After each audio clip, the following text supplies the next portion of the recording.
തുണിക്കടയിലെത്തിയ യുവതിയുടെ ചിത്രങ്ങൾ പകർത്തി മോർഫ് ചെയ്ത് പണം തട്ടാൻ ശ്രമിച്ചയാൾ 1 വർഷത്തിന് ശേഷം പിടിയിലായിരിക്കുകയാണ്. കൊല്ലം മൈനാഗപ്പള്ളി സ്വദേശി അജാസ് ബഷീറാണ് അറസ്റ്റിലായത്. കൊല്ലം കടയ്ക്കലിലാണ് സംഭവം.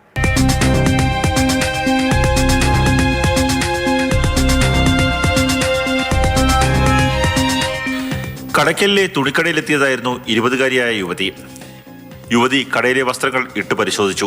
അജാസ് യുവതിയുടെ ചിത്രങ്ങൾ സ്വന്തം ഫോണിൽ പകർത്തി.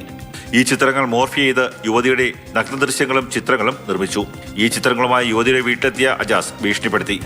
1 ലക്ഷം രൂപ നൽകിയില്ലെങ്കിൽ മോർഫ് ചെയ്ത ചിത്രങ്ങൾ സോഷ്യൽ മീഡിയ വഴി പ്രചരിപ്പിക്കുമെന്നായിരുന്നു ഭീഷണി. യുവതിയുടെ കുടുംബം കടയ്ക്കൽ പോലീസിൽ പരാതി നൽകി. ഇതോടെ പ്രതി ഒളിവിൽ പോയി. കഴിഞ്ഞ 1 വർഷമായി ഇയാൾ ഒളിവിലായിരുന്നു. മാസങ്ങളായി ഇയാളുടെ ബന്ധുക്കളുടെയും സുഹൃത്തുക്കളുടെയും മൊബൈൽ ഫോൺ പോലീസ് നിരീക്ഷണത്തിലായിരുന്നു. കഴിഞ്ഞ ദിവസം അജാസ് ഒരു ബന്ധുവിനെ ഫോണിൽ ബന്ധപ്പെട്ടു. നമ്പർ പരിശോധിച്ച പോലീസ് അജാസ് തമിഴ്നാട്ടിലെ രാമനാഥപുരത്തുണ്ടെന്ന് കണ്ടെത്തി. രാമനാഥപുരത്ത് നിന്ന് ഇയാളെ പിടികൂടി. അവിടെ ഒരു സൂപ്പർ മാർക്കറ്റിൽ വ്യാജ പേരിൽ ജോലി ചെയ്യുകയായിരുന്നു പ്രതി. കോടതിയിൽ ഹാജരാക്കിയ പ്രതിയെ റിമാൻഡ് ചെയ്തു.